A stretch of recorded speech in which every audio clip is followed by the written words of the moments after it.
सुप्रभातम बच्चों। नीति शतकम में आज इस तीसरे जो अपनी क्लास है उसमें देखते हैं 9वां श्लोक। क्रमिकुलाचितं लालाक्लिन्नं विगन्धी जुगुप्सितं निरूपं रसं प्रीत्या खादन् नरा अस्ति निरामिषं सुरपतिमपि स्वापारस्वस्तं विलोकेन संकते नहीं गणयति शूद्रो जंतुः परिग्रह फलगुताम। देखिए यहाँ पर प्रसंग में कवि कह रहे हैं कि जो शूद्र जंतु होते हैं वो स्वीकार की गई हुई वस्तु की निस्सारता को, निम्नता को, नीचता को न परिगणयति, नहीं देखता है, नहीं गिनता है। शूद्र जंतु जो होते हैं वो स्वीकार की गई हुई वस्तु को, चाहे वो कैसी ही हो, उसकी निस्सारता को वो नहीं देखते हैं। कवि यहाँ पर ऐसा निर्देश कर रहे हैं।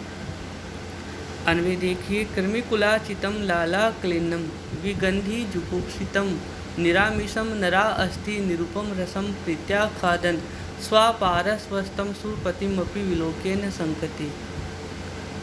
यानी कि क्रमिकुलाचितं, कर्मियों के समूह से भरी हुई, कीड़ों के समूह से भरी हुई, लाला क्लिन्नम, मुख की लार से गीली, विगंधी, दुर्गंध वाली, जुगुप्सितम, घृणाजनक, निरामिषम, मांसहीन, नरा अस्ति, मनुष्य की हड्डी को, निरुपम रसम, अत्यंत स्वादिष्ट पदार्थ की तरह, प्रीत्या, प्रसन्नतापूर्वक, खादन, खाता हुआ, स्वा, कुत्ता, पारस्वस्तम, समीप में स्थित, सुरपतिम अपि, इंद्र को भी विलोक के देखकर न संकते, शंका नहीं करता है। यानी कि कीड़ों के समूह से भरी हुई, मुख की लार से गीली, दुर्गंध वाली, जुगुप्सित, घृणाजनक, मांसहीन, मनुष्य की हड्डी को अत्यंत स्वादिष्ट पदार्थ की तरह प्रसन्नतापूर्वक खाता हुआ कुत्ता समीप में स्थित इंद्र को भी देखकर शंका नहीं करता है ही, क्योंकि शूद्र है जंतु, शूद्र जंतु जो होते हैं, नीच प्राणी जो होते हैं, परिग्रह फलगुताम, स्वीकार की हुई वस्तु की निसारता को न गणयति, नहीं देखते हैं। वे वस्तु की निस्सारता को नहीं देखते हैं।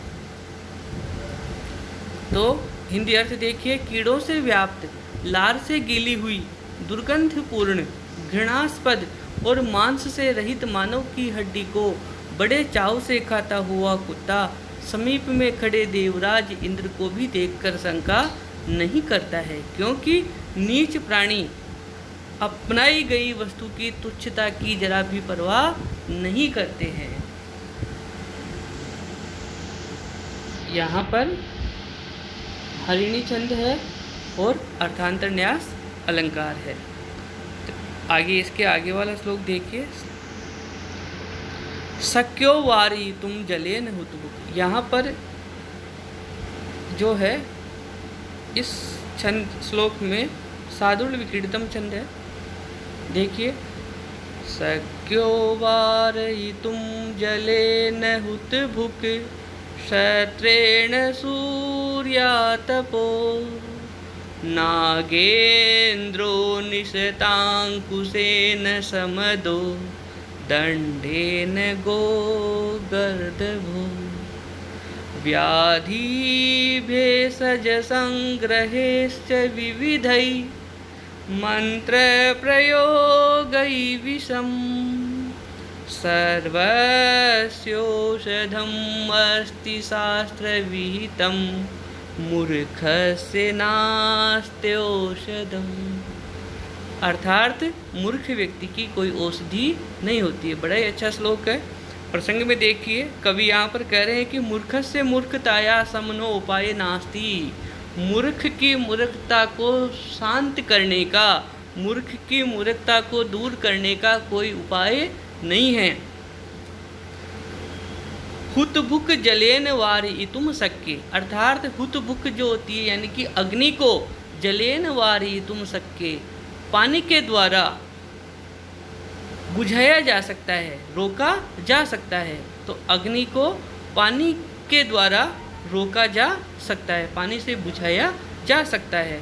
सूर्या ताप, सूर्य का जो आतप होता है, जो सूर्य की जो धूप होती है, शत्रेण शमद, शत्र यानी छाते से, छतरी से उसको रोका जा सकता है, यानी कि सूर्य की तीव्र धूप को छाते से रोका जा सकता है। तो देखिए, हुत भुक जलेन वारी तुम सक्के, अग्नि को जल से रोका जा सकता है। सूर्या तप, सूर्य का जो धूप है, सूर्य की जो गर्मी है, उसको शत्रेण, छतरी से रोका जा सकता है। शमद नागेंद्र है, शमद यानी मस्त, मदमस्त नागेंद्र हाथी को निशितांक सेन, तीखे पेने अंकुश से, निशित यानी तीखे, अंकुश से उसको वश में किया जा सकता है। मदमस्त हाथी को तीखे अंकुश से, पेने अंकुश से वश में किया जा सकता है। व्याधि भेषज संग्रहे, और व्याधि को, किसी बीमारी को, रोग को औषधियों के संग्रह से, औषधियों के प्रयोग से उसको रोका जा सकता है। गो गर्धभो दंडेन, गाय और गधे को दंडेन, दंड के द्वारा, डंडे से रोका जा सकता है। विषम च मंत्र प्रयोग, और विष को मंत्रों के प्रयोग से रोका जा सकता है। सर्वस्य शास्त्र विहितम औषधम अस्ति, सभी की शास्त्र में औषधि विहित है, सबकी शास्त्र विहित औषधि है, यानी कि सभी की दवा शास्त्रों में विहित है, लिखी हुई है। किंतु मूर्खस्य औषधम नास्ति, मूर्ख की कोई औषधि नहीं है, मूर्ख की मूर्खता को दूर करने की कोई दवा नहीं है। तो ये जो छंद है उसमें सादुल्य विक्रीडितम छंद है और अर्थांतरन्यास अलंकार है। इसके बाद में हम देखते हैं श्लोक संख्या 12। साहित्य संगीत कला विहीन है, साक्षात पशु पुच्छ विषाणहीन है। तृणं न खादन्नपि जीवमान, तद्भागधेयं परमं पशूनां। प्रसंग देखिए, यहाँ पर साहित्य संगीत कला से जो विहीन मनुष्य है उसको पशुवत माना गया है, वह पशुवत है। और पशु भी कैसा है? बिना सींग और बिना पूंछ का पशु, उसको कवि यहाँ बता रहा है, जिसमें साहित्य नहीं है, संगीत नहीं है, कला से जो विहीन है उसको बिना पूंछ और बिना सींग का पशु कवि यहाँ पर बता रहे हैं। अन्वय देखिए, साहित्य संगीत कला विहीन है, अर्थात साहित्य संगीत और कलाओं से रहित व्यक्ति जो है वह पुच्छ विषाणहीन है, पूंछ और सींग से रहित साक्षात पशु, साक्षात पशु है। साक्षात पशु कैस्ति साहित्य संगीत कला विहीन है, साहित्य संगीत और कला से विहीन व्यक्ति पूंछ और सींग से रहित साक्षात पशु है। तृणम न खादन अपि जीवमान है, तृणम अर्थात घास, वह घास नहीं खाते हुए भी जीवन यापन कर रहा है, जीवित रहता है। तृणम न खादन अपि जीवमान है, घास न खाते हुए भी जीवन यापन कर रहा है। तत् पशूनाम परमं भागधेयम, वह पशुओं का अत्यंत सौभाग्य है कि वह जो पशु है, बिना साहित्य संगीत और कला से रहित जो पशु है वह घास नहीं खाता है, क्योंकि वो भी घास खाने लग जाए तो फिर जो बेचारे जो वास्तव में पशु है वे पशु क्या खाएंगे। ऐसे मनुष्य जो साहित्य संगीत कला से रहित है वे घास खाने लग जाए तो बेचारे पशु तो भूखे मर जाएंगे। इसलिए यह पशुओं का परम सौभाग्य है कि वह पूंछ और सींग से रहित पशु घास नहीं खाते हुए भी जीवन यापन कर रहा है। बहुत ही अच्छा श्लोक है। हिंदी अर्थ देखिए। साहित्य, संगीत और कला से शून्य मनुष्य पूंछ और सींग रहित साक्षात पशु ही है। जो घास न खाता हुआ भी जीवित है, वह वास्तविक पशुओं का सौभाग्य है। यहाँ पर देखिए उपजाति छंद है। उपजाति छंद इंद्रवज्रा और उपेंद्र वज्रा दोनों का मिश्रण होता है और यहाँ पर रूपक अलंकार है। देखिए साहित्य, संगीत और कला से शून्य व्यक्ति साक्षात पशु ही है। पशु तो घास खाते हैं, परंतु उक्त व्यक्ति घास नहीं खाता है। यदि वह व्यक्ति घास खाने लगे तो पशुओं का जीवन घास के अभाव में दुस्सह हो जावे। इसलिए उक्त कोटि के व्यक्ति का घास न खाना पशुओं के लिए परम सौभाग्य की बात है। श्लोक संख्या 13 देखिए। येषां न विद्या न तपो न दानं ज्ञानं न शीलं न गुणो न धर्मः ते मृत्युलोके भुवि भारभूता मनुष्य रूपेण मृगाश्चरन्ति। तो इस श्लोक में ये कहा गया है कि मनुष्य के रूप में पशु कौन होते हैं। मनुष्य के रूप में पशु है जो कि विद्या, तप, दान, ज्ञान, शील और गुण और धर्म से जो रहित व्यक्ति हैं, वे साक्षात मनुष्य के रूप में पशुओं के समान विचरण करते हैं। अन्वय देखिए। येषां विद्या न तपो, जिन लोगों के पास विद्या नहीं है, तप नहीं है, दान नहीं है, शील नहीं है, गुण और धर्म नहीं है, ते मृत्युलोके, वे इस मृत्युलोक में, इस संसार में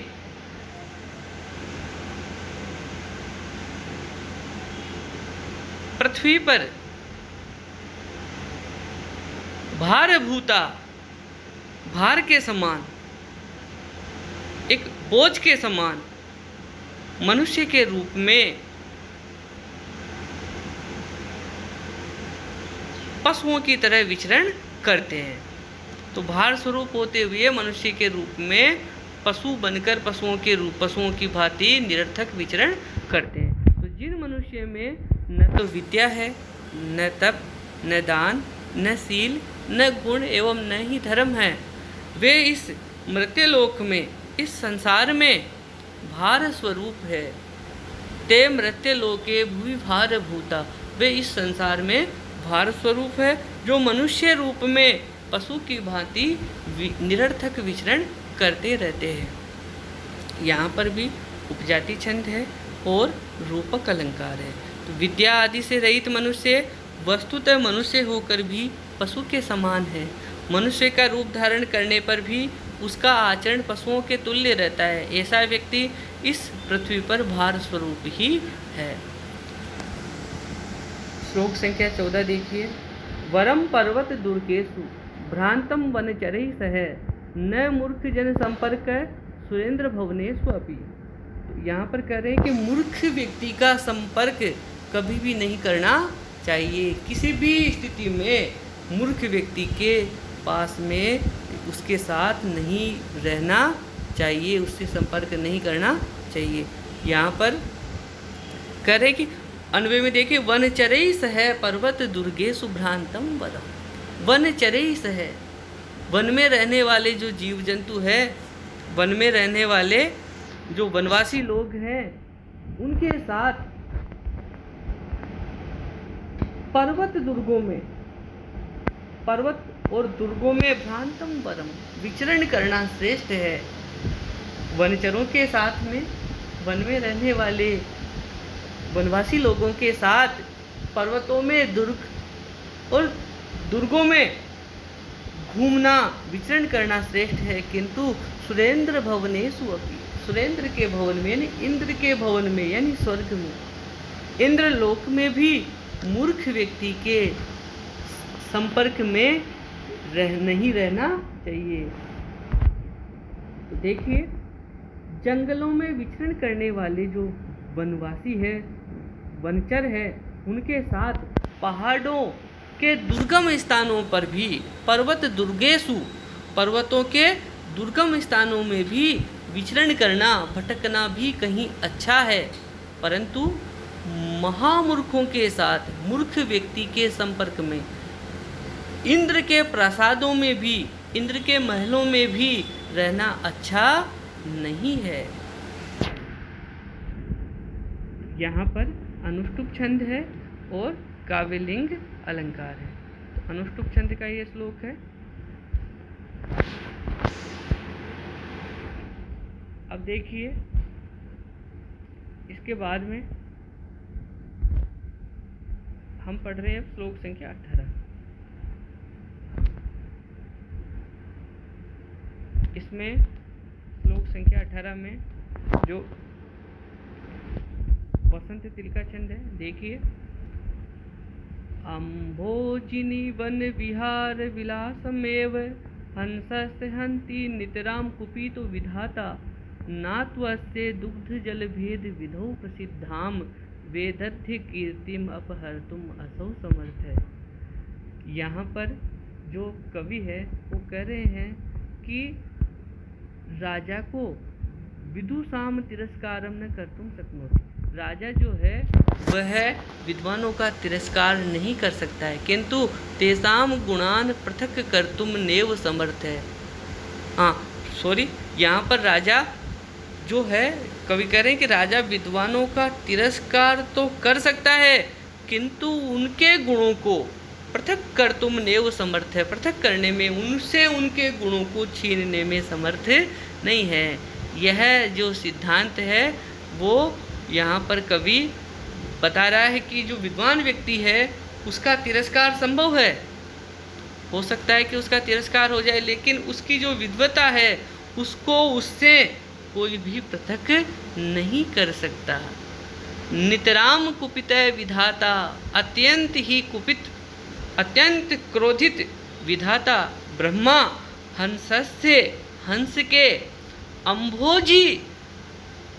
अम्भोजिनी वन विहार विलासम एव, यानी कि अम्भोजिनी कमल सरोवर में विचरण के सुख को, कमल के सरोवर में विहार के उसके विलास को, उसके सुख को हंति समाप्त कर सकता है, किंतु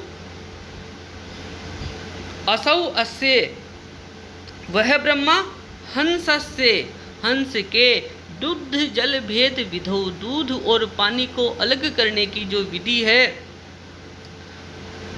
उस प्रसिद्धाम, जगत प्रसिद्ध वेदध्य कीर्ति में, निपुणता के यश को अपहर्तुम, हरण करने में न समर्थ है, समर्थ नहीं है।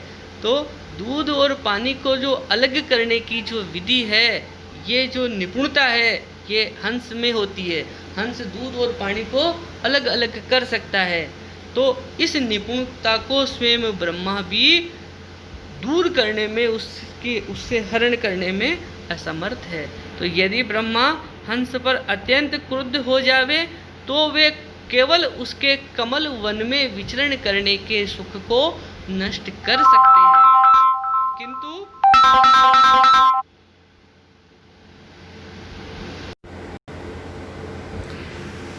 तो यदि ब्रह्मा हंस पर अत्यंत क्रुद्ध हो जावे तो वे केवल उसके कमल वन में विचरण करने के सुख को नष्ट कर सकते हैं, किंतु दूध और पानी को अलग कर देने की उसकी प्रसिद्ध कीर्ति को वे विनष्ट नहीं कर सकते।